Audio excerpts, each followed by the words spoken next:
Hi everyone.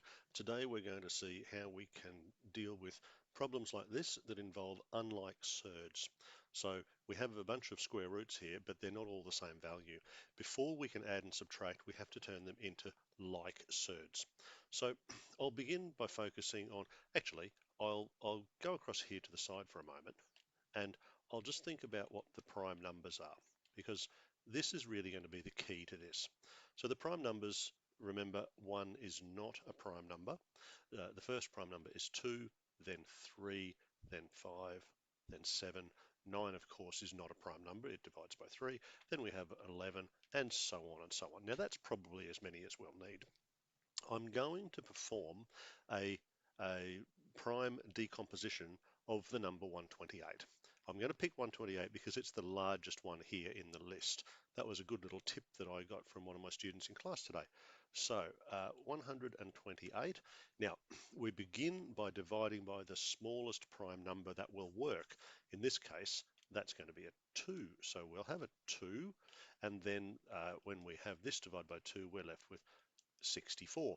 Now the question becomes, what's the smallest prime number which divides into 64? That's also 2, and that leaves 32 as a factor.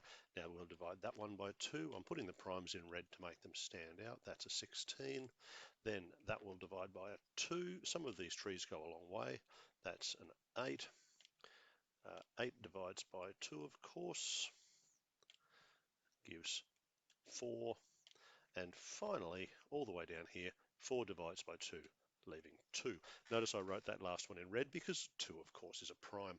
So the number 128 is the same as 2 to the power of, 1, 2, 3, 4, 5, 7. 2 to the power of 7 is what we've got there for 128. So this is really the same as 2 to the 7th power. Now, I'm going to write this as 2 to the 6th power multiplied by 2.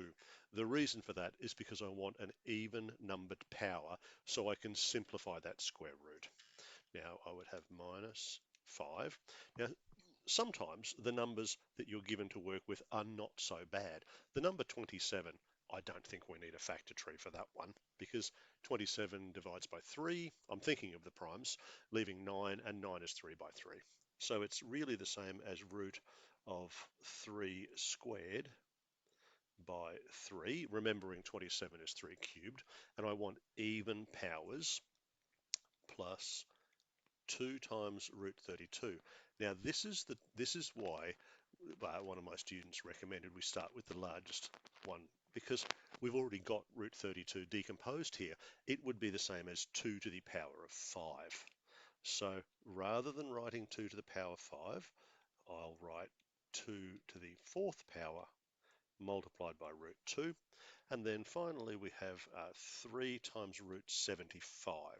So 75 isn't terribly obvious. What does 75? Can't divide by 2.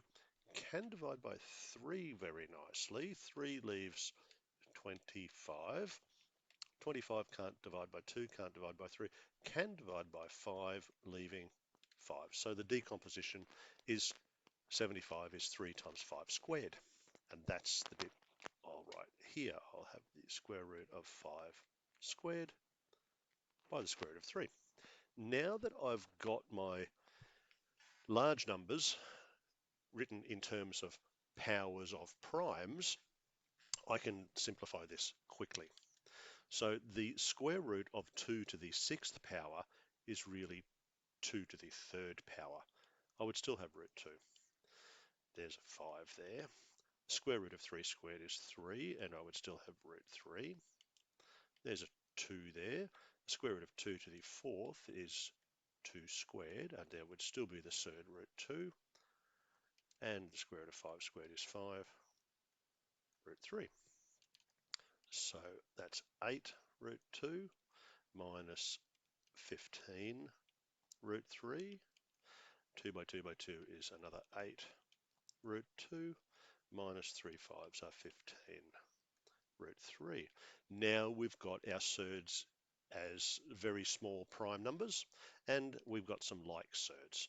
I can see here that this term is a multiple of root 2, as is this term a multiple of root 2. So 8 plus 8 gives me 16 groups of root 2. Now I've got this term is a multiple of root 3, and this term is a multiple of root 3. So negative 15 take away 15 is negative 30 root 3. And that is how we add and subtract surds when they are not of the same type. We first decompose them, we simplify them. Sometimes we can see straight away what we're going to do, like the 27 was 3 cubed. Other times it's a good idea to do a prime factor decomposition. So we write each of these composite numbers as a power of primes. There's only one unique way to do that for every composite number, which is why it works out so nicely. And that's the end of that little demo. Thanks for watching.